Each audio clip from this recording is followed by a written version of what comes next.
না, শুধুমাত্র বিয়েবাড়িতে খাওয়ার লোভে কলকাতা থেকে নিশিনগর গ্রামে এসে উপস্থিত হওয়া যে কতখানি বোকামি হয়েছে তা এখন হাড়ে হাড়ে টের পাচ্ছে দুই মক্কেল। গ্রামের ভালো নাম নৈশনগর, লোকের মুখে মুখে ক্রমশ অপভ্রংশ হয়ে হয়ে এখন দাঁড়িয়েছে নিশিনগর। অবশ্য তার একটা অন্য কারণও আছে, সে কথায় পরে আসছি। আপাতত এই দুঃস্বপ্নের রাত কাটলে বাঁচে বিক্রম আর আদ্রিত। এই দুই বন্ধুই লোভে পড়ে চলে এসেছিল সহপাঠী কাম বন্ধুর তুতো বোনের বিয়ের নিমন্ত্রণ রক্ষা করতে। কিন্তু এই মুহূর্তে নিয়তির হাত থেকে তাদের কে রক্ষা করবে তা ভেবে ভেবেই কোনো কুলকিনারা করতে পারছে না তারা। ব্যাপার আর কিছুই নয়, নৈশনগর গ্রামে তাদেরই কলেজের ঘনিষ্ঠ বন্ধু মৃন্ময়ের আদি বাড়ি। মৃন্ময় কলকাতার কলেজে হোস্টেল থেকে পড়াশোনা করে, ছুটিতে বাড়ি যায়। এবার শীতের ছুটি পড়ার দিন তিনেক আগেই মৃন্ময়কে বেরিয়ে যেতে হয়েছিল একটা বিশেষ কারণে। তার খুড়তুতো বোনের বিয়ে, গ্রামগঞ্জের ব্যাপার। সবে তো মাত্র ফার্স্ট ইয়ারে পড়ে 19 বছরের বাচ্চা মেয়েটা, তার কিনে বিয়ে দিয়ে দিচ্ছে।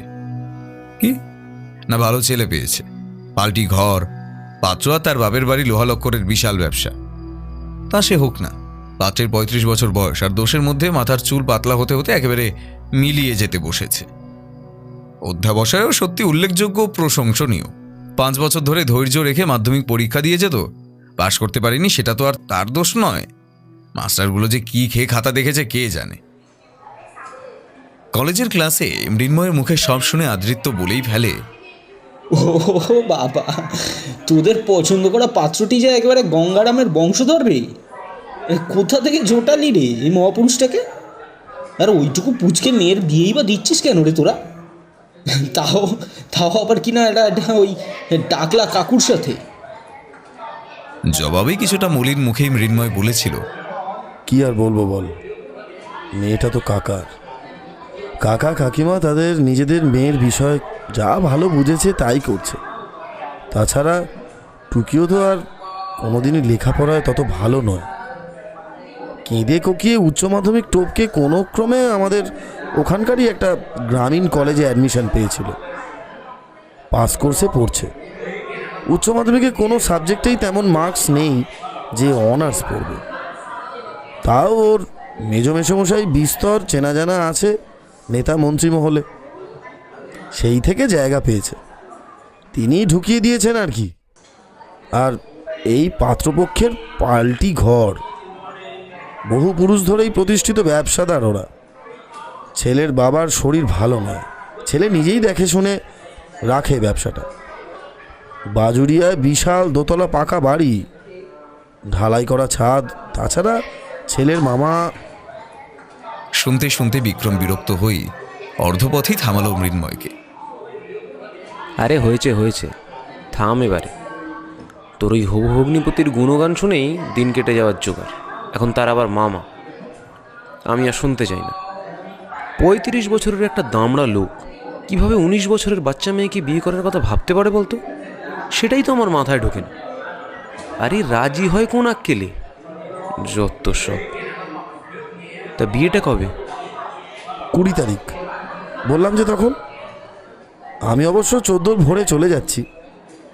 সে কি রে, কলেজ ছুটি তো পড়ছে 17 তারিখ হয়ে, তুইও তো আগে থেকে যেতে যাবি কেন? না রে, আমার যেতেই হবে। বাড়িতে ছেলে বলতে তো আমি একা। জ্যাঠার ছেলে এই সবে 7 পেরিয়ে 8-এ পা দিল। তোরা জানিসই তো, জ্যাঠা জেঠির বিয়ের 16 বছর পরে ছেলেটা জন্মায়। আর তো সব বোনেরা, কাকার 2 মেয়ে, 2 পিসির 3 মেয়ে। বড় পিসির জামাই অবশ্য পাশে দাঁড়াচ্ছে যথেষ্ট। বাকি আমার প্রত্যেকটা বোনই তো অবিবাহিতা, কেউ কলেজে পড়ে, কেউ এখনও স্কুলের গণ্ডিই পেরোয়নি। তাছাড়া জামাই যতই পাশে দাঁড়াক না কেন, বাড়ির ছেলের কর্তব্যটা একেবারে অন্য রকম রে। বেশিরভাগ দায়িত্ব তো সেই আমাকেই নিতে হবে, একটু আগে না গেলে পেরে উঠবে না রে। আর তাছাড়া গ্রামগঞ্জের ব্যাপার, কেমন কথা ওঠে সে তো বুঝিসই। পান থেকে চুন খসলে লোকে নিন্দে করে, যা নয় তাই রটিয়ে বেড়াতে ছাড়ে না। আমার কাজ যদি গাফিলতি দেখে তবে বলবে যে ছেলে কলকাতায় পড়াশোনা করতে গিয়ে লায়েক হয়ে উঠেছে। নিজের ভিটের লোকজন আর মনে ধরছে না। সে যাই হোক, তোরা কিন্তু অবশ্যই বিকেল বিকেল পৌঁছে যাস। ঠিকানা কিভাবে যাবি সবই তো জানিস। লিখেই দিয়েছি তোদের।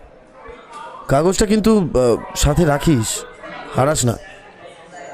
কোনো অসুবিধা হওয়ার কথা নয়। আদ্রিত কপালে ভাঁজ ফেলে বলে, বাজুড়িয়া মানে সে তো সেই তোর ওই চন্দ্রকুমারের কাছাকাছি না? চন্দ্রকুমার ছাড়িয়ে রে আরও 15 কিলোমিটার মতো ভেতরে যেতে হয়। তবে গিয়ে তুই পৌঁছাবি প্রপার বাজুড়িয়া টাউন। বোনের শ্বশুরবাড়ি অবশ্য ঠিক টাউনে নয়, আরও ভিতরে, ভিলেজ বলতে পারিস। হ্যাঁ, বলিস কি? তোদের এই নিশিনগর থেকে তো প্রায় 600 কিলোমিটার দূরে রে। সম্বন্ধটা এনেছে আমাদের ওখানকার কালীতারা ঘটকি। বলিহারি ভাই তোদের, আর তোদের ওই কালীতারা ঘটকির আর সম্বন্ধ পেল না? তা সে নিজে নিশিনগরের মানুষ হয়ে চন্দ্রকুমারে থাকা একটা ছেলের খোঁজ পেল কি করে? ঘটকদের কাছে এরকম অজস্র খোঁজ খবর থাকে। তাছাড়া তোদের তো প্রথমেই বললাম রে, মেয়েটা আমার কাকার। আর তারা তাদের মেয়ের ভবিষ্যতের ব্যাপারে যা ভালো বুঝেছে, ঠিক মনে করেছে, সেই মতোই সিদ্ধান্ত নিয়েছে। যাক, তোরা কিন্তু কোনোভাবে মিস করিস না, তাহলে কিন্তু আমি খুব কষ্ট পাবো। প্লিজ আসিস। নিমন্ত্রণটা অত্যন্ত আন্তরিকভাবেই করেছে বটে মৃন্ময়, কিন্তু তবু যাবে কিনা তাই নিয়ে প্রথমটায় বেশ দোনোমনোই করেছিল আদ্রিত আর বিক্রম। কারণ এক তো অত দূরের রাস্তা, তার উপর তারা সেভাবে কোনোদিনও তেমন গ্রামে গঞ্জে যায়নি, তাই আবার শুধুমাত্র দুজন, সাথে কোনো অভিভাবক নেই। কিন্তু শেষে মৃন্ময়ের মুখে বিয়েবাড়ির খানাদানার ব্যাখ্যা এবং বিবরণ শুনে দুজনের পক্ষেই লোভ সম্বরণ করা কঠিন হয়ে দাঁড়ালো। মৃন্ময়দের নিজের পুকুরের মাছের কালিয়া, দই মাছ, পার্শ্বের ঝাল, মাছের মাথা দিয়ে হরেক পদ, ধানকলের ধান, ক্ষেতের শস্য, সবজি দিয়ে কত না ভিন্ন রকমের তরকারি, খামারের মুরগি, কোনো বাজার থেকে কেনা জিনিসের প্রশ্নই নেই। তাই শুনে কলকাতার কংক্রিটের জঙ্গলে জন্মানো এবং বড় হওয়া বিক্রম আর আদ্রিতের কাছে পুরো বিষয়টা কিন্তু দারুণ রোমাঞ্চকর লাগলো। তার উপর মিষ্টিও নাকি নিজেরাই তৈরি করবে, তাও আবার নিজেদের গোয়ালের গরুর দুধ থেকে। ভেন বসবে বাড়িতে। হা, এমন খাবার দাবার কি চট করে ছাড়া যায়, নাকি ছাড়া উচিত? একটাই মুশকিল, গ্রামের অভ্যন্তরীণে মোবাইলের টাওয়ার পাওয়া আর ঈশ্বরের দর্শন পাওয়া মোটের উপর একই। অন্তত কয়েক হাজারবার চেষ্টা করেও শেষে অতি কষ্টে মৃন্ময়কে ফোনে ধরা গেল। তাকে জানিয়ে 19 তারিখ বিকেল 4টে নাগাদই রওনা হয়ে যায় বিক্রম আর আদ্রিত। রাত 8টার মধ্যে পৌঁছে যাওয়াই উচিত। পৌঁছেও গেল তারা, কিন্তু একটু অসুবিধা দেখা দিল পৌঁছনোর পর। বিয়েবাড়ি গম গম করছে আত্মীয় স্বজনে। পরদিন বিয়ে, যাদের আসার কথা তারা সকলেই চলে এসেছে। তার উপর গ্রামগঞ্জের কিছু নিজস্ব ব্যাপার স্যাপার থাকে। ঠাকুমা দিদিমার মুখে শুনে সেটা আজ প্রথম প্রত্যক্ষ করল আদ্রিত ও বিক্রম। একেবারে জ্বলন্ত উদাহরণ যাকে বলে। মৃন্ময়ের দুই পিসির শ্বশুরবাড়ি কাছাকাছি। বড় পিসিদের বিশাল জয়েন্ট ফ্যামিলি। ওরা 4 যা। পিসির সাথে তার বাকি 3 যাই শুধু নয়, তাদের বাপের বাড়ির প্রত্যেকে চলে এসেছে। তারপর ছোট কাকার শালা বউয়ের ছোট বোন, বড় জেঠির বোনের ননদের যা, ছোট পিসির 3 ননদ এবং তাদের শ্বশুরবাড়ির সকলে উপস্থিত। এছাড়াও বাসের পাড়ার নেড়িদির ননদের শাশুড়ির ভাই, পুকুর পাড়ের ওপারের মদন জ্যাঠার বোনের দেওর, কেউ বাদ পড়েনি। এভাবে লোক বাড়তে বাড়তে মৃন্ময়দের বাড়ির উঠোনে আর সূঁচ গলবার জায়গা নেই। অগত্যা সমস্ত পুরুষ মেম্বারদের জায়গা হয়েছে উঠোনে এবং পিছনের বাগানে, অর্থাৎ যেখানে রান্নার এবং খাওয়ার আয়োজন করা হয়েছে। যে যেখানে পারছে তোষক, চাদর, শতরঞ্জি যা হাতের কাছে মিলছে তাই নিয়ে বিছিয়ে শুয়ে পড়ছে। আদ্রিত আর বিক্রম চড়ক গাছ হওয়া চক্ষু দেখে মৃন্ময় আঁচ করেছিল যে তার এই বন্ধুদের এমন আপ্যায়ন হলে তারা আর আগামীকাল সন্ধ্যা অবধিও ভুলেও অপেক্ষা করবে না। আকাশ ফর্সা হলেই স্টেশনের পানি কেটে পড়বে শ্বশুর করে, তাই তাদের জন্যে একটু কিছু আলাদা বন্দোবস্ত করতেই হলো মৃন্ময়কে। ওদের বাড়ি থেকে কাছেই, ওই 1 মাইলের মধ্যেই মৃন্ময়ের বড় জ্যাঠার আপন শালিকার বাড়ি। তারা কেউ থাকেন না নিশিনগরে, কর্মসূত্রে বহু দূরে তাদের বাস। বিয়েতে তারা আসতেও পারেননি। এই বাড়ি এমনি ফাঁকাই পড়ে থাকে। জেঠু জেঠিমার কাছে একটা চাবি থাকে। জেঠুর মত নিয়ে সেই বাড়ির তালা খুলিয়ে বন্ধুদের পৌঁছে দিয়ে গেল মৃন্ময়। সাথে দিয়ে গেল বিয়েবাড়ির ঘরযজ্ঞের রান্নার সমস্ত পদে সাজানো 2টি থালা। সাদা ধবধবে সরু চালের ভাত, কাতলা মাছের মাথা দিয়ে মুগের ডাল, বেগুনি, বাদাম ও চিড়ে সহযোগে ছাঁকা তেলে ভাজা ঝিরিঝিরি আলু ভাজা, মাছের ডিম সহযোগে শাক ও 5 রকম সবজির তরিতরকারি, কাতলার কালিয়া, আমের চাটনি, পায়েস, রসগোল্লা গলাদ্যকরণ করার পর মৃন্ময়ের বাড়ি বা তার আত্মীয় স্বজনদের আর তেমন খারাপ লাগছিল না আদৃত বিক্রমের। সত্যি কথা মানতেই হবে যে মৃন্ময়ের জুড়ি মেলা ভার। মুখশুদ্ধি হিসেবে একটা কৌটোয় করে মৌরি ভাজাও আনতে ভোলেনিও। প্রথমে ঘরের ভিতরে পা দিয়ে মোটেই প্রীত হয়নি ওরা। ঘরটা অবশ্য বেশ বড়সড়ই বলতে হবে, পাকা মেঝে, তবে টিনের ছাদ, ধুলোর পুরু আস্তরণ জমে আছে চারিপাশে। খুব ভালো করেই বোঝা যায় বহু যুগ কেউ বাস করে না এখানে, জাটপাটও পড়ে না। আর সব থেকে অসুবিধাজনক হলো ঘরে কোনো খাট, বিছানা বা নিদেন পক্ষে চৌকিও নেই। দুটিতে শোবে কোথায়, সেটাই রীতিমতো দুশ্চিন্তা হয়ে দাঁড়াচ্ছিল। করবো না করেও শেষ অবধি মৃন্ময়কে জিজ্ঞাসা করেই ফেলে বিক্রম। হ্যাঁ রে, ঘরের চাবি তো তোদের কাছেই রয়েছে দেখলাম, তা ঘরটা কি কখনোই খোলা হয় না? আর একটু পরিষ্কার করে তো রাখতে পারিস মাঝে মধ্যে। আমরা রাতে শোবো কোথায়? এই মেঝেতে? মানে ঠিক অভ্যেস নেই তো, তাই বলছিলাম আর কি। আসলে বিক্রমের ভয় হচ্ছিল অন্য জায়গায়। ঘরের যে অবস্থা তাতে সাপখোপ লুকিয়ে থাকা কখনোই অসম্ভব নয়। অন্তত বিছে, বিষাক্ত পোকামাকড়, আর কিছু না হোক গোটা কত কাঠ পিঁপড়ে এসে ছেঁকে ধরলেও তো জীবন যাবে। মৃন্ময় তার বন্ধুদের মনের অবস্থাটা খানিক বুঝতে পেরে একটু লজ্জিত হয়েই জবাব দিয়েছিল, বুঝতে পারছি রে, তোদের খুবই অসুবিধে হচ্ছে। কি করবি বল, গরিব বন্ধু আমি তোদের। মানিয়ে গুছিয়ে নে একটু। তবে চিন্তা করিস না, আমি ব্যবস্থা করেছি যতটা পেরেছি আর কি। অপ্রতিভ স্বরে তাড়াতাড়ি সামাল দেয় আদ্রিত। আরে না না, তুই ভাবিস না তো এত। বিক্রম এমনি বলছে। কিন্তু একটা আলোর খুব দরকার ছিল রে। যা অন্ধকার। হ্যারিকেনটা এনে তুই বাঁচালি আমাদের। তবে পারলে পারলে একটা ঝাঁটা যদি। মৃন্ময় খাবারের থালা নামিয়ে বলেছিল, এই রে, ঝাঁটার কথা তো একদম মাথায় আসেনি। যদিও আমি বেডরোল আগেই এখানে এনে রেখেছিলাম, বাইরে বারান্দায় নামিয়ে রেখে দিয়েছি। দাঁড়া, এখনই এনে পেতে দিচ্ছি। বেডরোল নামটি কানে যেতেই নির্ঘাত ট্রেনের ফার্স্ট কামরার বেডরোলের চেহারাটাই ভেসে উঠেছিল বিক্রম আর আদ্রিতের 2 জোড়া চোখের সামনে। তাই বেশ উৎসাহিত হয়ে দুজনেই পায়ে পায়ে পিছু নেয় মৃন্ময়ের। কিন্তু উক্ত বেডরোলের সামনে গিয়ে দাঁড়াতেই তাদের উৎসাহের বেলুন ফেটে ফোঁস হয়ে যায় মুহূর্তের মধ্যে। মৃন্ময় বেডরোল বলতে তার 2 বগলে 2টি যে রোল নিয়ে উঠে দাঁড়ালো তার কিছুই নয়। 2টি মাদুর, শতরঞ্চি, মোটামুটি অক্ষত 2টি চাদর আর 2টি পাতলা বালিশ। শতরঞ্চি দুটো মোটামুটি পরিষ্কার, এই যা রক্ষা। মনে মনে গজগজ করতে করতে ঠোঁটে এক কৃত্রিম ইলাস্টিক হাসি বজায় রেখে মৃন্ময়কে বিদায় জানালো 2 বন্ধু। দরজা বন্ধ করে ফেটে পড়ল আদ্রি। নকশা মারা কথা শুনেছিস? ও নাকি গরিব। ওদের ওই ধানকল, পুকুর সব মিলিয়ে কত জমি জমা আছে তাও জানে না যেন। আসলে ওরা এভাবেই চলতে অভ্যস্ত, বুঝলি? বলতে বলতে খাবারের থালা উন্মোচন করার সাথে সাথেই অবশ্য রাগের আগুনে জল পড়ে গিয়েছিল ওদের। দুজনেই সিদ্ধান্ত বদলে এক বাক্যে স্বীকার করল, না, মৃন্ময়দের খাওয়ানো দাওয়ানো খুবই বনেদি। চল খাওয়া যাক। ভরপেট খেয়ে সেই বিখ্যাত বেডরোলের উপরই জমিয়ে শুয়েছিল 2 বন্ধু। সমস্যার সূত্রপাত শুরু হলো মধ্যরাত্রি থেকে। বিছানা যতই খারাপ হোক না কেন, পথশ্রমের ক্লান্তি ও উপাদেয় খাদ্য সম্ভারে সাজানো ভুরি ভোজের কারণে অঘোরে ঘুমোচ্ছিল দুজনে। এমন সময় হঠাৎ দরজায় খটখট শব্দ। 1 বার, 2 বার, পরপর 3 বার দরজায় কড়া নাড়ার শব্দ। প্রথমে ঘুম ভাঙল বিক্রমের।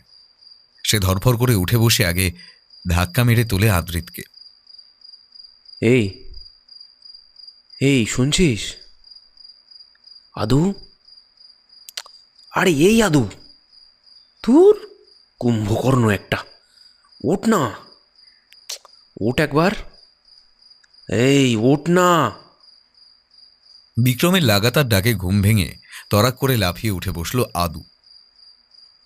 কি কি কি হয়েছে রে? মাঝরাতে ষাঁড়ের মতন চিৎকার করছিস কেন? দিলি তো কাঁচা ঘুমটা।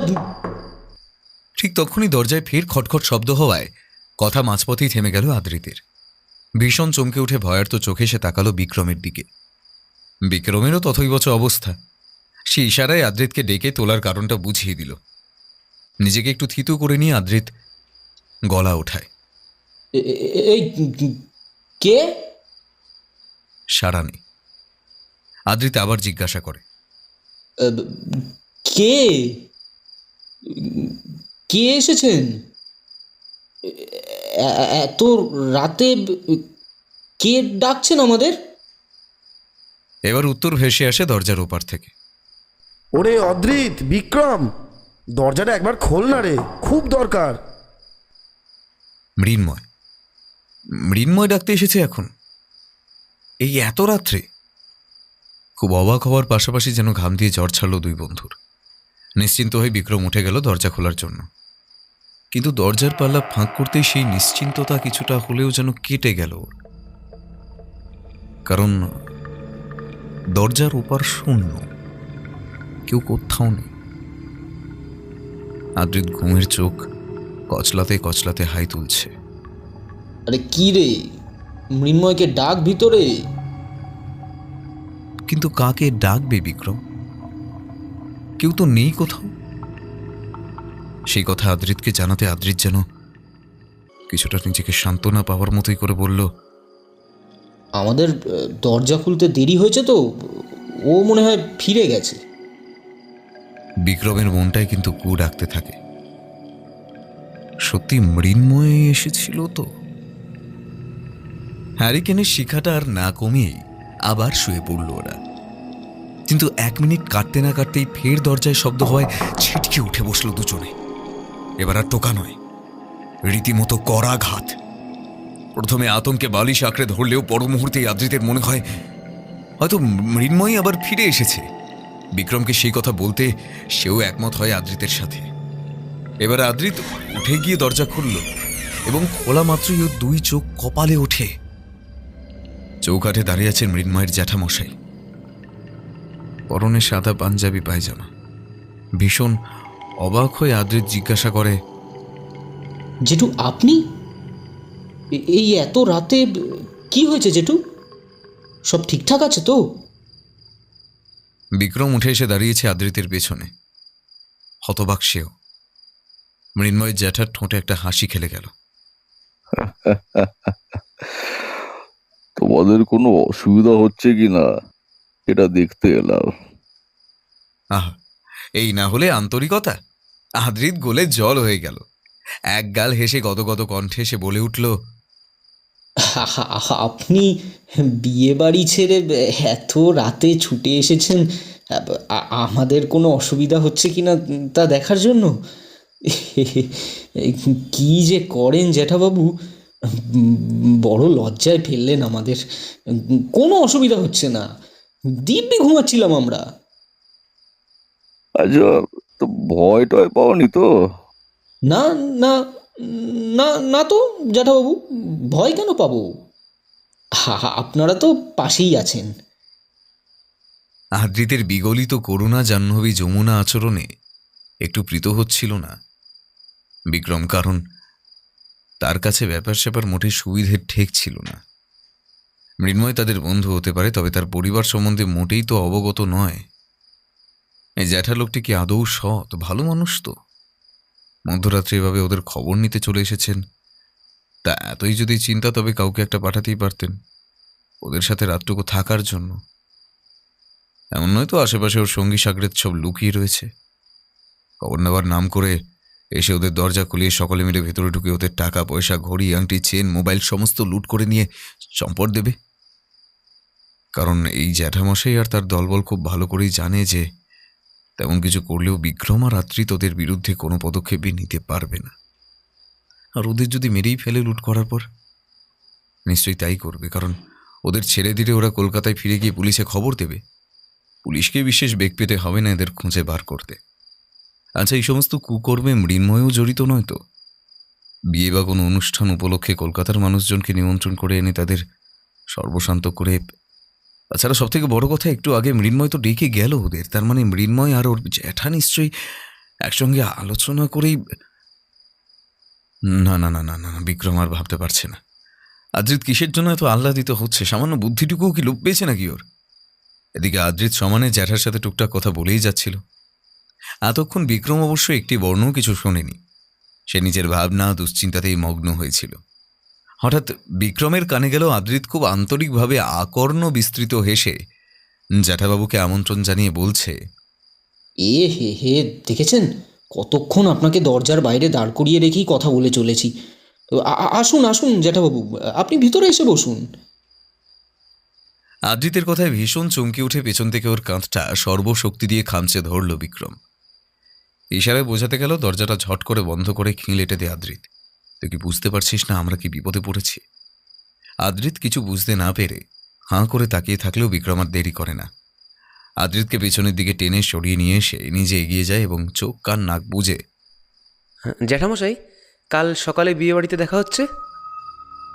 বলতে বলতেই দরজার পাল্লা দুটো জেঠুর মুখের উপরই বন্ধ করে দিতে যায়। ঠিক এমন সময় জ্যাঠামশাইয়ের ডান হাতটা খপ করে সজোরে চেপে ধরে দরজার বাম পাশের পাল্লায় আটকানো লোহার কড়াটা, যার ফলে দরজাটা বন্ধ করতে পারে না। মৃত্যুর জন্য প্রস্তুত হয়ে দুপা পিছিয়ে আসে বিক্রম। সরে আসতে আসতেই তার চোখে দৃষ্টি পড়ে জ্যাঠার হাতের উপর। ভয়ঙ্কর আতঙ্কে চোখ বুজে ফেলেছে বিক্রম। গলাটা মুহূর্তে শুকিয়ে কাঠ হয়ে গিয়েছে ওর। শুধু ও নয়, আদ্রিত খেয়াল করেছে বিষয়টা। মৃন্ময়ের জ্যাঠার হাতে বড় বড় অথচ ভোঁতা সাদা ধবধবে বাঁকানো নখ। পাঞ্জাবির হাতায় হাতটা ঢাকা, তাই নইলে ওরা নির্ঘাত দেখতে পেত যে হাতটা ঘন কালো লোমে ঢাকা। চকিতে বিক্রমের চোখের সামনে বিকেলে ভোরের ফুল চলচ্চিত্রের দৃশ্যটা ভেসে উঠল। কিংকর্তব্য বিমূঢ় বিক্রম তিলমাত্র সময় নষ্ট না করে পিছন ফিরে আদ্রিতকে দুই হাতের বেড় দিয়ে জড়িয়ে ধরে নিয়ে মেঝেতে পাতা বিছানার উপর এক লাফ দিয়ে হুমড়ি খেয়ে পড়ল। সে সত্যি বুঝতে পারছিল না তার ঠিক এই মুহূর্তে কি করা উচিত। এদিকে অকস্মাৎ এমন আক্রমণের জন্য মোটেই তৈরি না থাকার কারণে স্বাভাবিকভাবেই ভীষণ হকচকিয়ে গিয়েছিল আদ্রিত। যদিও তার সম্বিত ফিরে পেতে সময় লাগলো কয়েক সেকেন্ড মাত্র। নিজেকে প্রাণপণ স্বাভাবিক করার চেষ্টা করে আদ্রিত দেখে বিক্রম বিস্ফারিত নেত্রে তাকিয়ে দেখছে দরজার দিকে এবং দরজার ওপারে কেউ নেই। অদম্য কৌতূহল তখন সমস্ত ভয়কে ঘুম পাড়িয়ে দিয়েছে। বিক্রম আর আদ্রিত দুজনেই এক ছুটে দরজার সামনে গিয়ে দেখে কোথাও জ্যাঠামশাইয়ের কোনো চিহ্ন নেই। সামনে ধুধু করছে প্রশস্ত খোলা মাঠ, ঠান্ডা শিরশিরে হাওয়া বইছে। এমন সময় হাওয়ার শীতলতাটাও অসহ্য লাগছে। মাত্র এটুকু সময় জ্যাঠা কোথায়, কি করে উবে যেতে পারেন? দরজাটা দরাম করে বন্ধ করে খিল এঁটে দিল আদ্রিত।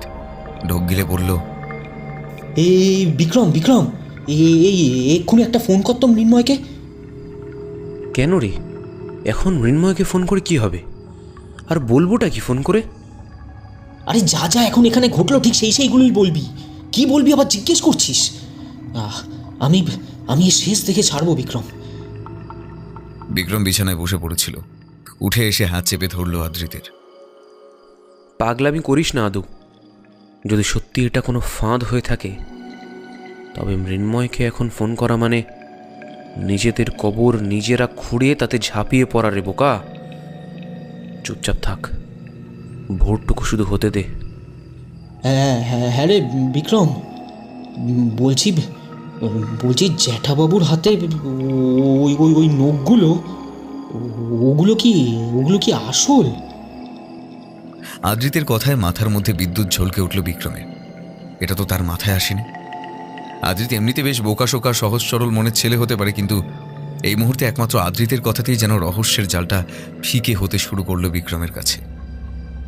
ওই নখগুলো কৃত্রিম, মানুষকে ভয় দেখানোর জন্য। এভাবে নখ দাঁত বানিয়ে ভূত সেজে মানুষকে ভয় দেখিয়ে অসাধু উদ্দেশ্য চরিতার্থ করার ঘটনা আগেও খবরের কাগজে দেখা গিয়েছে। কথাটা মনে পড়তে একটা বুনো রাগ ঝলসে উঠল বিক্রমের মাথায়। মৃন্ময়টা এত বড় একটা ফেরেববাজ। বিক্রম শুধু কলকাতায় ফিরুক একবার, তারপর মৃন্ময়ের লেখাপড়া ভবিষ্যৎ কিভাবে ধূলিসাৎ করে দিতে হয় তা ওর খুব ভালো করেই জানা আছে। কিন্তু পরক্ষণে অন্য একটি বিষয় মনে হতেই সে রীতিমতো ধন্দে পড়ে গেল। বিয়েবাড়িতে অত লোকজন, অত ব্যবস্থাপনা, এ সমস্ত কিছুই কি মিথ্যা নাকি? না না না না, সেটা সম্ভব নয়। তবে কি তার আগের ভাবনাটাই সঠিক? প্রকৃত কোনো অনুষ্ঠান হলে তখনই কি এরা বাইরে থেকে আসা অতিথিদের সাথেই খেলাটা খেলে? এখানে অনাত্মীয় বা প্রবাসী অতিথি বলতে তো শুধুমাত্র তারা দুজন?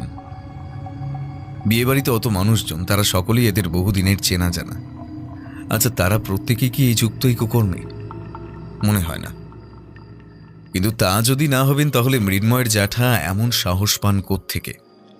কারণ বিক্রমদের সর্বস্ব লুট করে নিয়ে তাদের মেরে ফেললে কেউ তা টের পাবেন না এমন নিশ্চয়ই নয়। আর তাছাড়া কোনোভাবে বিক্রমরা যদি গিয়ে ওই বিয়েবাড়ির মধ্যে সর্বসমক্ষে সবটা খুলে বলে, তাহলে তো ওই কুচক্রী দলের মহা বিপদ। মাথার মধ্যে সবটা তালগোল পাকিয়ে যাচ্ছে বিক্রমের। এদের মধ্যে আদ্রির দিব্যি ঘুমিয়ে পড়েছে। এদিকে চিন্তায় দুর্ভাবনায় জর্জরিত হতে হতে চোখ লেগে এলো বিক্রমের। কিন্তু সে ঘুমও দীর্ঘস্থায়ী হলো না। দরজায় ফের টোকা পড়ল। শোনা গেল মৃন্ময়ের কণ্ঠস্বর। মৃন্ময় ডাকছে বন্ধুদের। দরজাটা খোল আদু। বিক্রম, ভোর হয়ে গিয়েছে তো, চল চল বাড়ি চল, অনুষ্ঠান শুরু হবে যে এক্ষুনি। তাই তো তোদের ডাকতে এলাম। তোদেরকে ছাড়া কি করে অনুষ্ঠান শুরু করি বলতো? টুকি তো তোদের বোনেরই মতো। ওঠ ওঠ, দেরি করিস না। ভোর হয়ে গিয়েছে বলে কি তন্ময়? এত তাড়াতাড়ি? হাতড়ে হাতড়ে বালিশের নিচ থেকে মোবাইল বার করলো আদ্রিত। বাজছে 6:20। হঠাৎই খুব শান্তি অনুভূত হয় আদ্রিতের মনে। সত্যি ভোর হয়ে গিয়েছে। গত রাত্রে সমস্ত ভয় আতঙ্ক এখন সব তুচ্ছ মনে হচ্ছে। উঠে বসে আদ্রিত, তারপর মৃদু ঠেলা মারে বিক্রমকে। ভিকু, এই ভিকু, ওঠ। আরে মৃন্ময় ডাকছে তো, ভোর হয়ে গিয়েছে। কিরে, শুনছিস? বিক্রমের ঘুম পাতলা হয়ে এসেছে। জড়ানো গলায় জিজ্ঞাসা করল, কটা বাজে রে? প্রায় 6:30। আরে মৃন্ময় ডাকতে এসেছে তো। মৃন্ময় ডাকতে এসেছে বাক্যটি কর্ণগহরে প্রবেশ করা মাত্র ধর্মর করে উঠে বসল বিক্রম। কিছুটা ভয়াতুর স্বরেই বলল, মৃন্ময় এসছে? তুই ঠিক শুনেছিস তো? বিক্রমের কথা শেষ হওয়ার সাথে সাথে ফের মৃন্ময়ের ডাক উড়ে এলো দরজার বাইরে থেকে। সেই ডাকে অনুসরণ করে ঘুমের চোখ কচলাতে কচলাতে দরজার দিকে তাকাতেই বিক্রমের মনে ভয়টাও দূর হয়ে গেল এক নিমেষে। দরজার নিচে গোলে উজ্জ্বল সূর্যের আলোর ছটা এসে ঢুকছে ঘরের মধ্যে। আদ্রিত আর বিক্রম দরজা খোলার আগে নিজেদের মধ্যে ছোট্ট করে একটা আলোচনা সেরে নিল। তাদের দুজনেরই ধারণা যে গতকাল রাত্রে যা যা ঘটেছে সবটাই অতি স্বাভাবিক। সত্যি মৃন্ময় আর জ্যাঠাবাবু তাদের সাথে দেখা করতে এসেছিলেন রাতে। তারা অহেতুক জ্যাঠামশাইয়ের সামনেই নিজেদের ভয়টা প্রকাশ করে ফেলেছে। তা ভেবে খুবই লজ্জিত বোধ করল তারা। কারণ এইটুকু তারা বুঝে গিয়েছিল যে সত্যিই যদি কোনো অসাধু উদ্দেশ্য হয়ে থাকে মৃন্ময়দের, তাহলে সে আর সকালবেলা বন্ধুদের ডাকতে আসতো না। আবার একই সাথে অন্য একটি আশঙ্কাও কিন্তু তাদের ভাবিয়ে তুলল। হয়তো গত রাত্রে মৃন্ময়দের অপারেশন সফল হয়নি, তাই আজ রাত্রে ওরা আক্রমণ করবে বিক্রমদের। কিন্তু তেমনটা বিশ্বাস করতে ঠিক ইচ্ছে হলো না ওদের। এদিকে মৃন্ময় ডেকেই চলেছে সমানে। বিক্রম উঠে গিয়ে দরজা খোলে। মৃন্ময় দাঁড়িয়ে আছে, খুব ব্যস্ত আচরণ তার। হাঁপাতে হাঁপাতে বলল, কি রে, কটা থেকে ডাকছি জানিস? কি ঘুম রে তোদের? মৃন্ময়ের প্রশ্নের কোনো উত্তর না দিয়ে বিক্রম সরাসরি প্রশ্ন করল, মাঝরাত্রে তুই আমাদের ডাকতে এসেছিলি? প্রথমে তুই এবং তারপরে তো জেঠু। আকাশ থেকে পড়ল মৃন্ময়। খানিকক্ষণ হাঁ করে তাকিয়ে থেকে বলল, আমি? জ্যাঠামশাই, কি বলছিস তুই? বিক্রম দৃঢ় স্বরে ফের জিজ্ঞাসা করল, হ্যাঁ তুই, আর একা তুই নোস, তুই আর জ্যাঠাবাবু। মাঝরাতে তোরা দুজনে আসিসনি এখানে? মৃন্ময়ের স্বরে অপার বিস্ময়। তোরা কি বলছিস? সত্যি আমার মাথায় একটা বর্ণও ঢুকছে না। আমি এসেছিলাম, আবার জেঠুও। তবে শোন তোরা, কাল পুরো রাত জেঠু, বাবা, ছোট পিসেমশাই, টুকির মামা, মেশোরা সকলে মিলে বাড়ির পেছনের প্যান্ডেলে তাস খেলেছেন। জেঠু ভোরের দিকে, মানে ওই শেষ রাত্রে ঘুমিয়েছিলেন। এখন উঠে পুকুর পাড়ে গেলেন।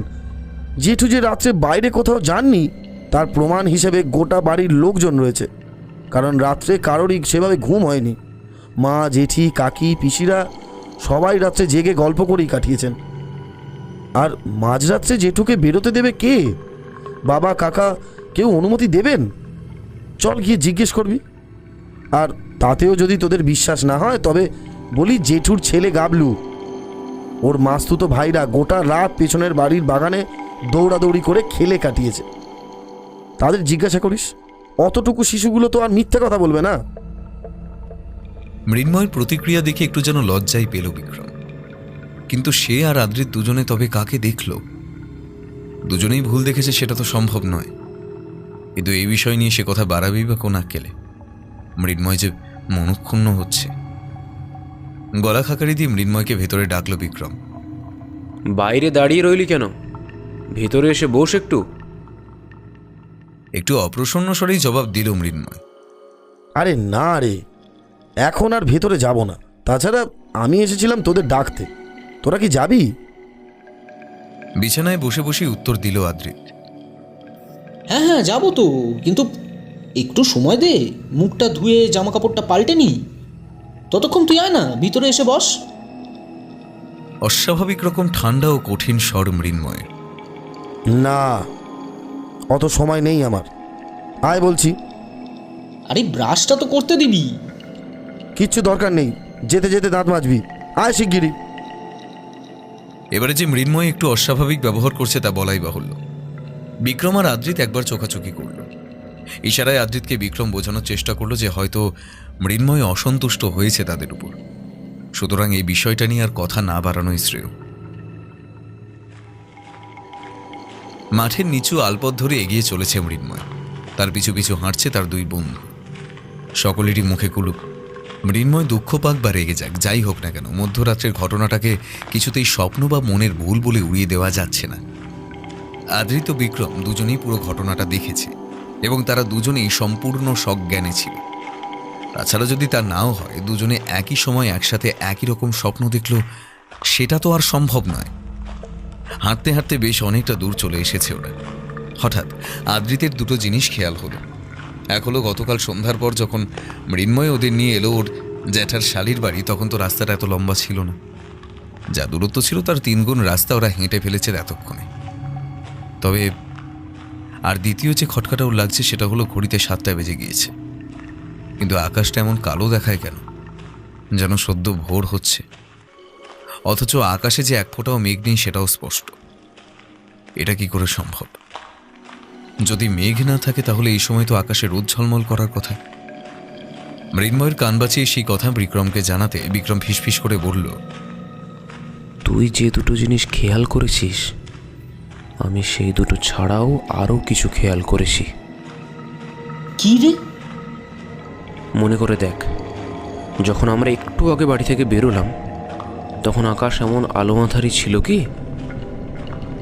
বিক্রমের কথায় ভ্রু কুঁচকে গেল আদ্রিতের। ভীষণ একটা অবাক মিশ্রিত ভয় ফুটে ওঠে ওর মনে। ঠেলে বেরোনো চোখে বিক্রমের দিকে তাকিয়ে ঢোক গিলল আদ্রিত। কোনো ক্রমে বলল, না তো রে, তখন আকাশটা এমন ছিল না তো। এই আমার স্পষ্ট মনে আছে রে, খুব রোদের তেজ ছিল। আমি হাতের চেটো দিয়ে কপাল ঢাকছিলাম, খুব ঘামও হচ্ছিল আমার। তাহলে তাহলে এমনটা হলো কি করে? কি করে হলো তা কি বিক্রমও বুঝতে পারছে? হাত ঘড়ির দিকে তাকালো আদ্রিত। রাত 2:05। তার মানে সকাল হয়নি, কিন্তু ওরা যে সকাল হয়েছে দেখেই বাড়ি থেকে বেরিয়েছিল। ঘড়িও দেখেছিল, তখন তো 7টা মতো বাজছিল। তাহলে মৃন্ময় হন হন করে এগিয়ে যাচ্ছে। ওর সাথে সামঞ্জস্য রাখতে পারছে না ওরা, কষ্ট হচ্ছে, হাত ধরে যাচ্ছে। মৃন্ময় কি এমন দুরন্ত গতিতে হাঁটতো আগে? এই যে কোনো স্বাভাবিক গতি নয়। কোনো মানুষ পারে এত জোরে হাঁটতে? আর সামান্য সময় চলার পর ওরা দুজন পারল না গতি মেলাতে। ওদের পা অবশ হয়ে আসছে। দাঁড়িয়ে পড়ল আদ্রিত বিক্রম, তবে শুধুমাত্র মৃন্ময়ের গতির কারণে নয়, আরও একটি কারণ ভয়াবহ রূপ নিয়ে যেন ওদের পথ আগলে দাঁড়িয়েছে। ঘোর রাত্রি নেমে এসেছে। আকাশ এখন নিকষ কালো। একটু আগে যতটুকু আলো ছিল ততটুকু আর নেই, অথচ আকাশে নেই মেঘের ছিটে ফোঁটা। সারাটা আকাশ ফুটফুটে তারা শোভিত হয়ে বিরাজ করছে। মৃন্ময়কে আর দেখা যাচ্ছে না। অবশ্য সেটা অন্ধকারের জন্য নয়, প্রচণ্ড গতিতে হাঁটতে হাঁটতে মৃন্ময় মিলিয়ে গিয়েছে ওদের দৃষ্টি সীমার বাইরে। বিক্রম আঁকড়ে ধরল আদ্রিতের হাত। আদ্রিত, আদ্রিত, পালাতে হবে ভাই, আর 1 মিনিটও সময় নষ্ট করা যাবে না। চলে আয় আদু, আয়, চলে আয়। আদ্রিতের হাত নিজের মুঠোয় নিয়ে প্রাণপণ ছোটার জন্য সবে উদ্যত হয়েছে বিক্রম। ঠিক এমন সময় যেন মাটি পুড়ে উঠে এসে ওদের রাস্তা আটকে দাঁড়ালো একটি অবয়ব। অন্ধকারে প্রথমে বুঝতে না পারলেও অল্প সময়ের মধ্যেই অবয়বটি ক্রমশ স্পষ্ট হয়ে উঠতে লাগলো ওদের চোখে। মৃন্ময় দাঁড়িয়ে আছে ওদের সামনে। এর বৈজ্ঞানিক ব্যাখ্যা কি হতে পারে তা বোধহয় ভগবানেরও অজানা। আদ্রিত মুখ গুজে দিয়েছে বিক্রমের পিঠে। দুটো পা থরথর করে কাঁপছে বিক্রমের। ওরা নির্বাকে তাকিয়ে রয়েছে মৃন্ময়ের ঠোঁটে ফুটে ওঠা হাসিটা। বাড়তে বাড়তে প্রায় কান ছুঁয়ে ফেলেছে মৃন্ময়ের তা। কি ভয়াবহ সেই হাসি! বরফ শীতল স্বরে মৃন্ময় প্রশ্ন করে,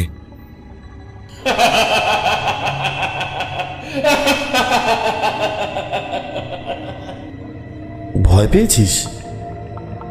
উত্তর দেওয়ার মতন শক্তি তখন আর আদ্রিত বা বিক্রমের নেই।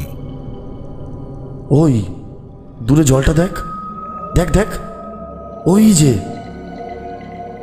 ওরা মৃন্ময়ের অঙ্গুলি নির্দেশ অনুসরণ করে তাকায়। বেশ দূরেই, অথচ দৃষ্টিসীমার বাইরে নয়, ভাঙাচোরা পাঁচিল কাঁথা একটা অতিকায় গোলাকার জমি। তবে আসলে তো জমি নয়, জলাশয়। এতক্ষণ তো এটা চোখে পড়েনি। ফের ধেল মৃন্ময়ের মৃতস্বর। স্বল্পবাক মৃন্ময় যেন মুখর হয়ে উঠেছে হঠাৎই। জলটায় কুচকুচে কালো, জলটার দিকে চোখ পড়লে যে কেউ শিউরে উঠবে, তাই না রে? দিনের বেলাতে জলটা কেমন কালো কালো লাগে, আর এখন এই রাত্রিবেলা তো আর কথাই নেই। দেখতে কেমন যেন অদ্ভুত, তাই না বল? সাধারণত জলা বলতে বড় পুকুর জাতীয় জিনিসকেই বোঝানো হয়, এটাও অবশ্যই তাই। তবে বড্ড বড়, কিন্তু লোকে কেন যে ডোবা বলে আমি বুঝি না। জানিস, মাছ চাষ হতো নাকি কোনো এক সময়, তবে আকারে ঠিক চৌকো নয়। খেয়াল করে দেখ, কেমন যেন গোলাকার, চারিপাশটা আবার ভাঙাচোরা পাঁচিল দিয়ে ঘেরা। হঠাৎ দেখলে একটা দৈত্যাকার কুয়ো বলে ভ্রম হয়। এই জলটা কবে থেকে গ্রামে আছে তা কিন্তু কেউ জানে না। তবে এটার খুব বদনাম আছে জানিস, মাছ চাষে উঠে গেছে বহু বছর আগে। সচরাচর এটার পাশ দিয়ে কেউ যায় না। আদ্রিত থামালো মৃন্ময়কে। আচ্ছা, তাহলে তুই আমাদের এটার পাশ দিয়ে নিয়ে এলি যে বড়? উত্তর দেওয়ার প্রয়োজনই বোধ করল না মৃন্ময়। সে বলেই চলল, লোকে বলে এই জলার ভিতর জোকা ভূত থাকে। জোকা ভূত অর্থাৎ কিছুটা যক্ষ। স্থল পাহারা দেওয়ার জন্য থাকে যক্ষ, আর জলে থাকে নাকি জোকা। রাত্রে এখান দিয়ে গেলে সেই জোকা ভূত জলের নিচে টেনে নেবে। সেই ভয়ে চারিদিকে পাঁচিল তোলা হয়েছিল একটা সময়, কিন্তু এখন তো দেখতেই পাচ্ছিস সেই পাঁচিল প্রায় ভগ্নস্তূপে পরিণত হয়েছে, কোনো ক্রমে টিকে আছে। এই অবধি বলে থামল মৃন্ময়। তারপর কেমন যেন ঘাড় হেলিয়ে তাকালো আদ্রিতের দিকে।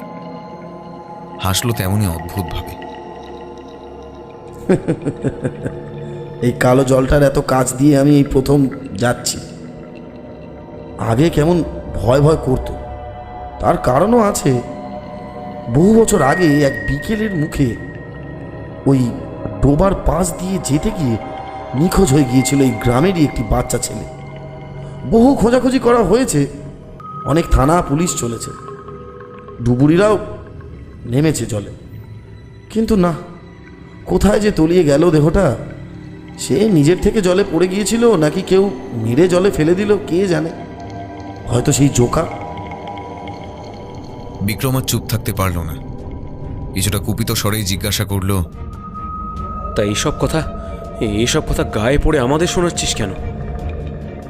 মৃন্ময় অবিচলিত স্বরেই জবাব দেয়, বলা তো যায় না রে, সেই জোকাটা আবার কখন কাকে টেনে নেয়। মৃন্ময় কি বলতে চাইছে? ওর কথার ধরনে তো স্পষ্ট যে ও একটা কিছুর ইঙ্গিত দিতে চাইছে, কিন্তু ওরা পালাবে কোন পথে? মাঠের সরু আলপথের উপর ওরা দাঁড়িয়ে রয়েছে, সামনে মৃন্ময়, কিন্তু উপায় তো নেই। কিছু না ভেবেই আদ্রিতের হাত আঁকড়ে ধান জমিতে লাফিয়ে পড়ল মৃন্ময়। তারপর কোনো ক্রমে উঠে দাঁড়িয়ে দিগ্ভ্রান্তের মতো ছুটতে শুরু করলো প্রাণপণ। অন্ধকারকে চিরে দিয়ে ছুটে চলেছে দুই সদ্য যুবক, আদ্রিত বিক্রম। কুশের ডগায় ঘষা লেগে ছড়ে যাচ্ছে সর্বশরীর, কিন্তু সেদিকে ভ্রুক্ষেপ করলে যে প্রাণে বাঁচবে না। কিন্তু কতক্ষণ ছুটতে পারে মানুষ? একটা সময় দুজনেই এলিয়ে পড়ল। ক্লান্ত দুটি শরীর ঘন ধান গাছের মধ্যে নিস্তেজ পড়ে রইল।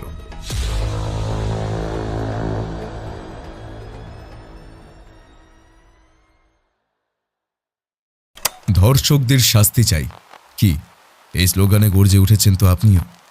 সম্প্রতি আরজিকর হাসপাতালের জুনিয়র ডাক্তার নাথকে ধর্ষণ করে খুনের এই ঘটনায় প্রত্যেকটি মানুষ আজ ভীষণভাবে শোকাহত। কিন্তু সেই ধর্ষকরা কোথায়? তারা আদৌ বিচার পাবে তো? এই সকল কিছু নিয়ে আমরা প্রতিবাদের মিছিলে সামিল হচ্ছি, লড়াই করছি, কিন্তু দোষীরা কোথায়? আচ্ছা, আমাদের দেশে কি মেয়েদের কোনো সুরক্ষা নেই? এই ঘটনার মধ্যেই সম্প্রতি ছড়িয়ে পড়েছে উত্তরপ্রদেশের আরও এক নার্সের ধর্ষণের ঘটনা। দিনের পর দিন আমাদের দেশে এই ধর্ষণ চলতে থাকলে মেয়েরা কিভাবে বাঁচবে? কিভাবে তারা মানসিকভাবে সুস্থ থেকে রাতের অন্ধকারে পথ দিয়ে হেঁটে বাড়ি ফিরবে? মেয়েরাই কেন বারবার এই ঘটনার সম্মুখীন হবে? ধর্ষকদের এমন শাস্তি হওয়া উচিত যেন পরবর্তীতে কোনো খারাপ পুরুষ একটি নারীর দিকে কুনজরে তাকানোর সাহস না পায়। আসুন আমরা সকলে লড়াই করি মেয়েদের স্বাধীনতার জন্য, মেয়েদের নিরাপত্তার জন্য। আমার আপনার বাড়িতেও বোন, মা, দিদি কেউ না কেউ আছে। তাদের সবার জন্য আমাদের লড়াই চালিয়ে যেতে হবে। বিচার না পাওয়া অবধি, স্বাধীনতা না পাওয়া অবধি, নিরাপত্তা না পাওয়া অবধি। তাই আসুন আমরা লড়াই করি, থেমে গেলে চলবে না। লড়াই লড়াই লড়াই চাই, লড়াই করেই বাঁচতে চাই। তাই সবাই মিলে এই কঠোর যাত্রায় এগিয়ে আসুন। ওদিকে আমাদের লড়াই চলতে থাক। চলুন আবার আমাদের গল্পে ফেরা যাক।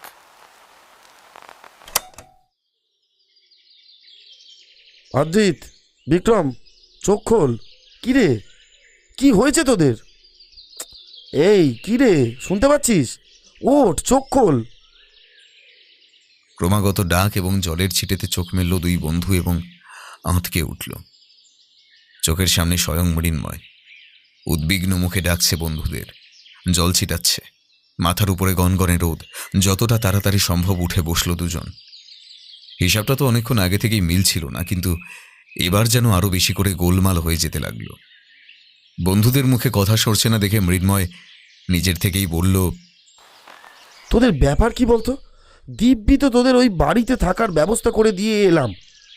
তোরা বাইরে বেরিয়ে এই মাঠের মাঝখানে কি করছিস? কেন বেরিয়েছিলি ঘর থেকে? আমি বুঝতে পেরেছি তোরা কোন দিকে যাচ্ছিলি। তোরা জলার মোড় পেরিয়ে সোজা না গিয়ে মায়ের রাস্তাটা কেন ধরতে গেলি বলতো? ওদের কথা বলার অবস্থা নেই। ভয় আতঙ্কে প্রাণটাই যা শুধুমাত্র কোনো মতে ধুকপুক করছিল। তবু এই মুহূর্তে মৃন্ময়ের কথায় দুম করে রেগে গেল আদ্রিত। আর রাগ এমনই একটা জিনিস যা ভয়কে সহজেই দমিয়ে দিতে পারে। অনেক কষ্ট করে হলেও রাগত স্বর ফোটালো, আশ্চর্য, তুই এমনভাবে জিজ্ঞেস করছিস যেন আমরা এই গাঁয়েরই ছেলে। কোনটা জলার মোড়, কোনটা কি, সব নখদর্পণে থাকবে আমাদের। আর তোর মাথাটা কি একেবারে খারাপ হয়ে গেছে? তুই আমাদেরকে ডেকে আনলি, সেটা কি ভুলে গিয়েছিস? নাকি ভুলে যাওয়ার ভান করছিস? আরে তুই তো আমাদের সাথে ছিলি বরাবর। আর তাছাড়া একটু আগে ওই রাক্ষসে জলাটার ধারে তুই তো অদ্ভুত আচরণ করছিলি। কি ওই কী সব আজগুবি গল্প শোনাচ্ছিলি, আমাদের অস্বস্তি লাগছিল। হ্যাঁ, আমরা তাই পালিয়ে আসি বলতে পারিস। আর এখন কী সব বলে চলেছিস তুই জানিস। বিক্রমের কথা শেষ হওয়ার সাথে সাথে প্রচণ্ড চমকে মৃন্ময় যেন 1000 ভোল্টের বৈদ্যুতিক শক খেল। ছিটকে উঠে দাঁড়ালো, বিস্ফারিত চোখে বলে উঠল, তো তোরা জলার ধারে গিয়েছিলি? হায় হায়, আমি ঠিকই বুঝেছি। তার মানে তোরা জলার মোড় থেকে সোজা না গিয়ে মায়ের রাস্তাটা ধরেছিলি। কি কাণ্ড! কেন গেলি ওদিকে? তোরা কি করতে গেলি বলতো? এবার ফুঁসে উঠল বিক্রম। একটু আগে যে বুদ্ধিতে ব্যাখ্যা না মেলা ঘটনাটি ঘটেছে ওদের সাথে, তাও বেমালুম ভুলে গেল। কঠিন স্বরে বলল, একদম বাজে কথা বলবি না মৃন্ময়। আমরা অন্য কোনো রাস্তায় যাইনি, তোকেই অনুসরণ করে এসেছি। এত ভালো অভিনয় করতে গিয়ে শিখলি বলতো তুই? এমন নাটক করছিস যেন তুই ওই জলার ধারে ছিলি না। ওই বাচ্চা ছেলের জলে ডুবে মরা, জোকা ভূত এসব গল্প কে বলছিল তখন আমাদের? কেন এমন করছিস মৃন্ময়? তুই কি আর কি মারছিস আমাদের সাথে? তুই আমাদের নিমন্ত্রণ করে ডেকে এনেছিস এইভাবে নাস্তানাবুদ করবার জন্যে? হাঁটু ভেঙে মাটিতে বসে পড়েছে মৃন্ময়। দুই হাত জড়ো করে কান্না ভেজা গলায় সেবার যা বলল তাতে আদ্রিত আর বিক্রম দুজনের শিরদাঁড়ায় বরফে পরিণত হয়েছে। বিশ্বাস কর তোরা, ওটা আমি নই। আমি সবটা বুঝতে পেরেছি। ভুলটা আমারই রে। আমারই উচিত ছিল তোদের এই গাঁ সম্বন্ধে সবটা খুলে বলা, তোদের সাবধান করে দেওয়া, আর সব থেকে বড় কথা হলো বারণ করে দেওয়া যাতে তোরা রাতে কোনোভাবে দরজা না খুলিস। কিন্তু তোরা ভয় টয় পাবি বলে আমি কিছু বলিনি। ওটা তুই নোস মানে? তবে ওটা কে ছিল মৃন্ময়? আর এটা আমরাও বুঝতে পারছি যে তোদের এই গ্রামটা ভুতুরে। যাক গিয়ে আসল কথা শুনে নে। আমি তোর বোনের বিয়েতে উপস্থিত থাকতে পারছি না রে। কিছু বিশেষ কারণে আমায় কলকাতা ফিরে যেতে হবে। আদ্রিত কি করবে সেটা ওর ব্যাপার, কিন্তু আমি আর একটা ঘন্টাও থাকতে পারবো না। মৃন্ময় শশব্যস্ত হয়ে বিক্রমের হাত জড়িয়ে ধরল। এমন করিস না ভাই, বিশ্বাস কর। আমি কোনো মজা করছি না তোদের সাথে। আমি সব বলবো তোদের। আগে তোরা আমার সাথে চল, দেরি হয়ে যাচ্ছে। আচ্ছা, তার আগে পুরো বিষয়টা আমাদের কাছে পরিষ্কার হওয়াটা খুব জরুরি মৃন্ময়। বলছি, তোদের এই গ্রামটা কি পৃথিবীর বাইরে, অন্য গ্রহে? এখানে যখন খুশি রাত হচ্ছে, যখন খুশি দিন হচ্ছে, এসবের মানে কি?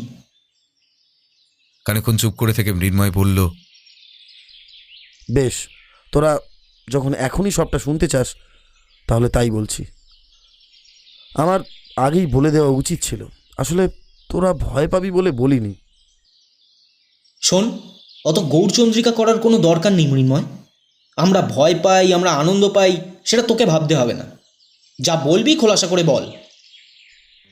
তোরা রাত্রে নিশির ডাক শুনেছিলি? ঘর থেকে বেরিয়ে এসে তোরা যাদের দেখেছিলি তাদের মধ্যে না ছিলাম আমি, আর না ছিলেন আমার জ্যাঠা। এই গাঁয়ের একটা বদনাম আছে রে। বিশেষ করে এখানে কোনো অচেনা অতিথি এলে রাত্রেটাকে ঘর থেকে বার করে ওই জলার ধারে নিয়ে যায়। আর নিয়ে গিয়ে একটু থামল মৃন্ময়, তারপর আবার বলল, পরদিন সেই হতভাগার দেহ ভেসে ওঠে জলায়।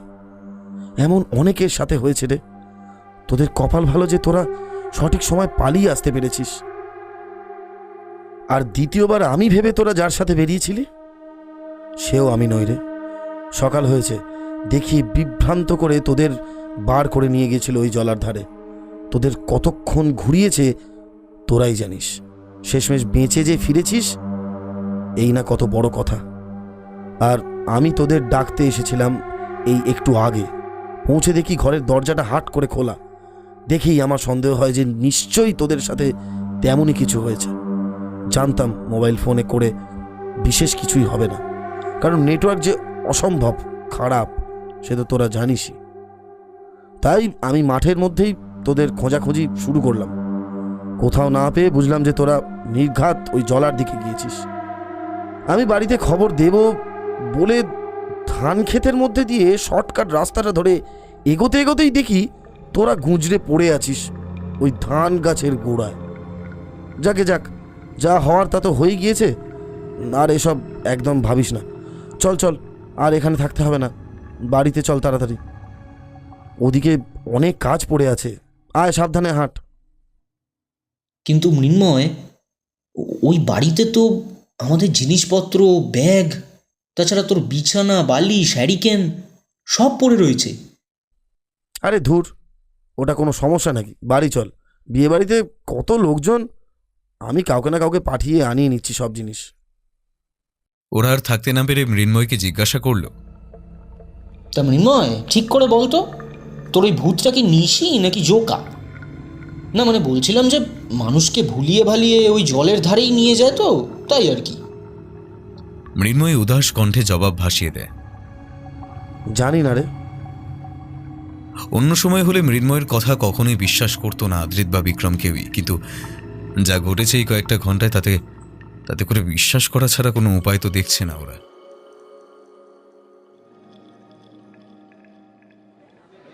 বিয়েবাড়িতে পৌঁছে সারাটা দিন অবশ্য নির্বিঘ্নেই কাটল ওদের। মৃন্ময় লোক পাঠিয়ে ওদের জিনিসপত্র আনিয়ে নিয়েছে। একটা অনুষ্ঠান বাড়ির হাজার লোকের কোলাহল, সানাইয়ের সুর, অত হইচই ইত্যাদির মধ্যে পড়ে অনেকটা স্বাভাবিক হলো দুই বন্ধু। সন্ধ্যা হয়ে গিয়েছে অনেকক্ষণ, বড় এসে গিয়েছে। যদিও ওরা দুজনে চুপচাপ একটা জায়গাতেই বসে রয়েছে, কারণ ওরা যতই ভুলে থাকার চেষ্টা করুক না কেন, থেকে থেকেই ওদের মাথার মধ্যে সেই একই ভয়ঙ্কর চিন্তার কামড় বসিয়েই চলেছে। আদ্রিত বারবার বিক্রমকে বলতে থাকে, উফ বিকুরে, আমি কিছুতেই ভুলতে পারছি না জানিস। কি ভয়াবহ ঘটনা বলতো। এইসব তো বরাবর গল্প গাছা বলেই জানতাম। মানে ঠাকুমা দিদিমার মুখে শুনতে শুনতে রাতে ঘুমাতাম। বাস্তবে এমন ঘটনা ঘটলে যে কতখানি সাংঘাতিক। ও বাপরে। বিক্রমের বিধ্বস্ত অবস্থা, তবু সে সান্ত্বনা দেয় আদ্রিতকে।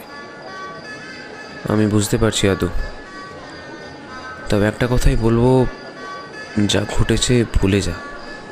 ধরে নে না একটা দুঃস্বপ্ন দেখেছিস। দুঃস্বপ্ন? কি বলছিস কি? ব্যাপারটা কি সত্যিই তাই?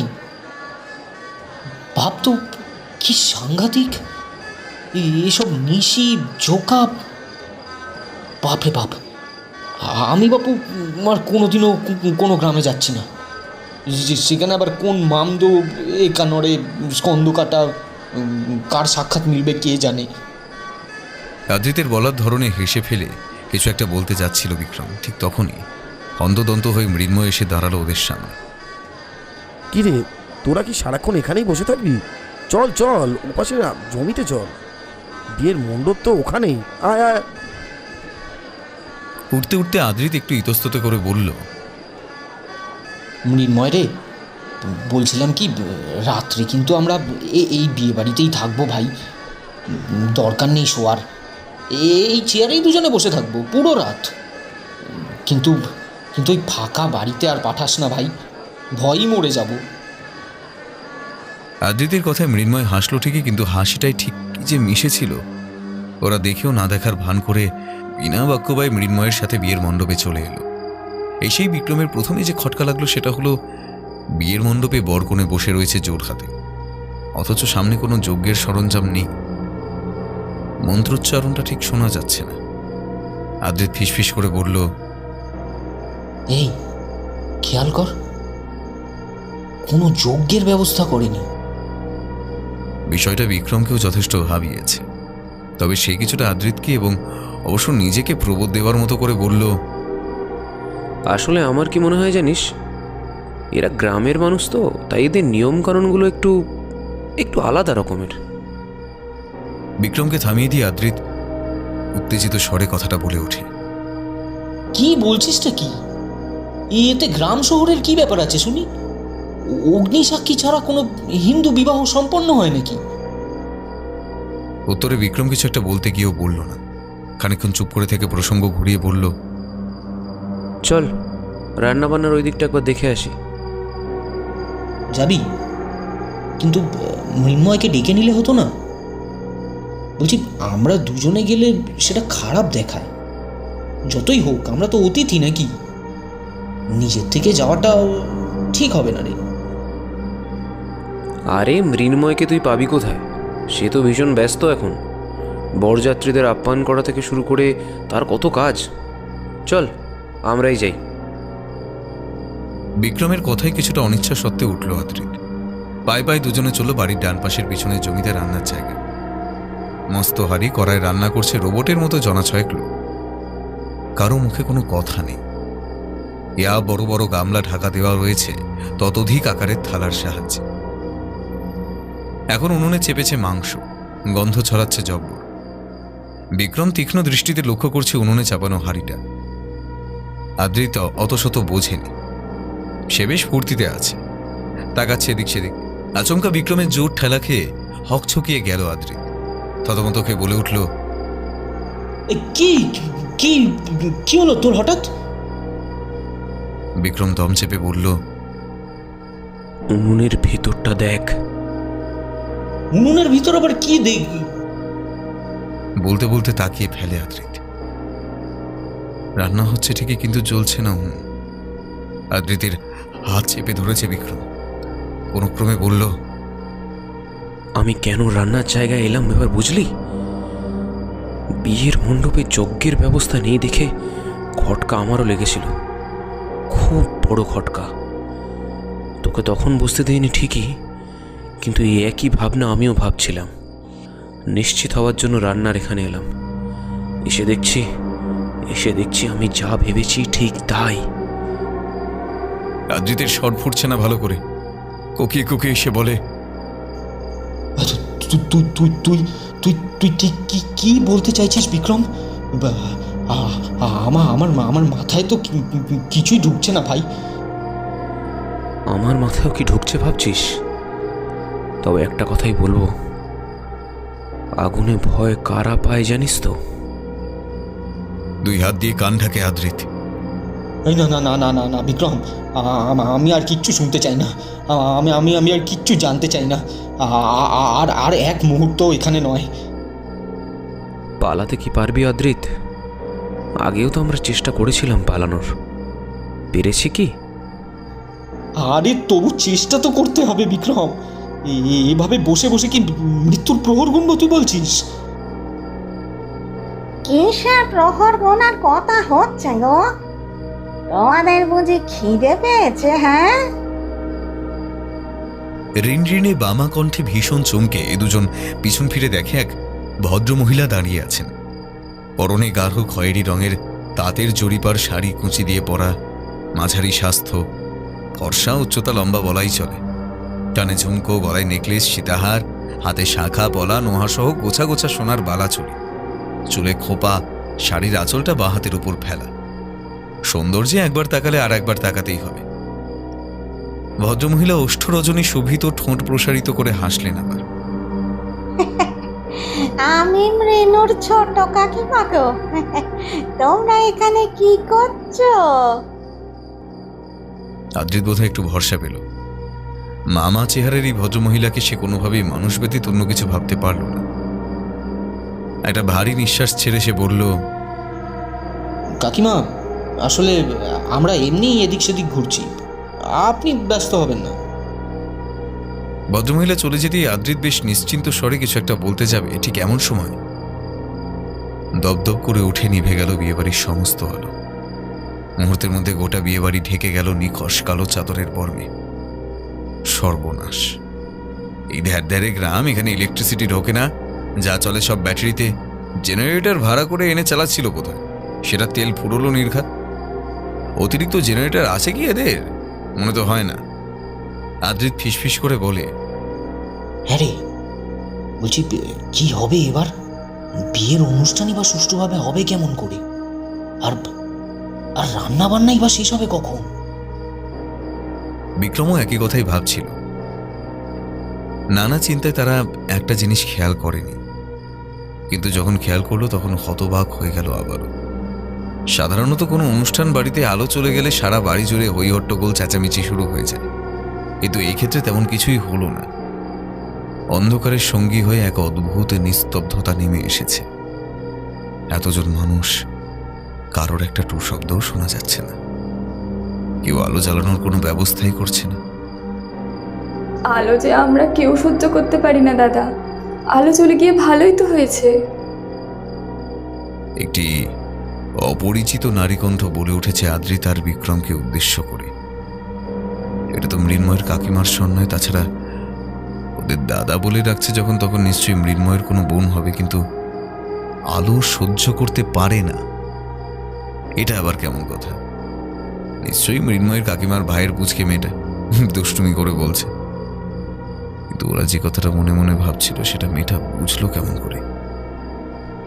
আদ্রিত হাসি মুখেই সেই অন্ধকারে অদৃশ্য হয়ে থাকা বোনকে জিজ্ঞেস করলো, কেন আলো সহ্য করতে পারো না কেন? কি হয় আলো সহ্য করলে? উত্তরে অনেক দূর থেকে যেন একটা খ্যানখ্যানে স্বর ভেসে এলো। সত্যি আমরা আলো সহ্য করতে পারি না, দেখলে না কোথাও আলো জ্বলছিল না। কে উত্তর দিচ্ছে বোঝার আগেই বলে উঠেছে মৃন্ময়ের সেই বোন। আলো জ্বললে তোমরা যে সহ্য করতে পারবে না গো। উদ্ভট কথাবার্তাগুলির কি উত্তর দেবে ভাবতে ভাবতেই আদ্রিত আর বিক্রম দুজনের মাথাতেই ঝলকে উঠল সে পুরনো আশঙ্কার কথা। এরা সত্যি ছিনতাইবাজ নয় তো? ইচ্ছাকৃত আলো নিভিয়ে লুটপাট করে যদি ওরা ওদের মেরে ফেলে, কিন্তু এদের কথাবার্তা এত রহস্যজনক কেন? সত্যি তো এটা একটা বড় প্রশ্ন। আগুন কেন জ্বলছিল না? না, মাথাটা আবার গুলিয়ে যেতে শুরু করেছে। মৃন্ময় গেল কোথায়? বিক্রম চিৎকার করে ডাকলো তাকে। মৃন্ময়, কোথায় তুই? একবার শোন। বিক্রমের ডাক শেষ হওয়ার সাথে সাথে জ্বলে উঠেছে আলো। স্বস্তি পেল দুই বন্ধু। যাক, নিশ্চিন্ত। এমনি কোনো কারণে লাইনটায় হয়তো সমস্যা হয়েছিল। ওরা সবে কিছুটা নিশ্চিন্ত হয়েছে ঠিক এমন সময়ে বিক্রমের এক প্রচণ্ড আর্তনাদে চমকে উঠে ওর দিকে ফিরল আদ্রিত। মুখ দিয়ে গো গো শব্দ করছে বিক্রম। ঝলমলে আলোয় আদ্রিত দেখল চোখের সামনে থাকা প্রত্যেকের হাতে লম্বা সাদাটে বাঁকানো নখ, ঠিক যেমনটা ওরা দেখেছিল মৃন্ময়ের জ্যাঠাবাবুর হাতে। তাদের মধ্যে উপস্থিত রয়েছে মৃন্ময়, এবং ব্যতিক্রম নয় তার হাতের নখগুলো।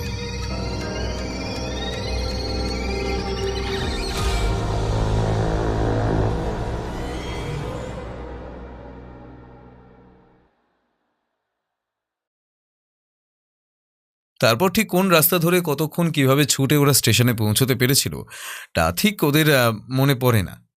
রাতটাই বা কিভাবে কেটেছিল তাও স্মরণে নেই। পরদিন কাক ভোরে টিকিট কেটে কলকাতাগামী প্রথম ট্রেনটায় চেপে বসেছিল দুই বন্ধু। মৃন্ময় আর কোনোদিনও কলেজ আসেনি।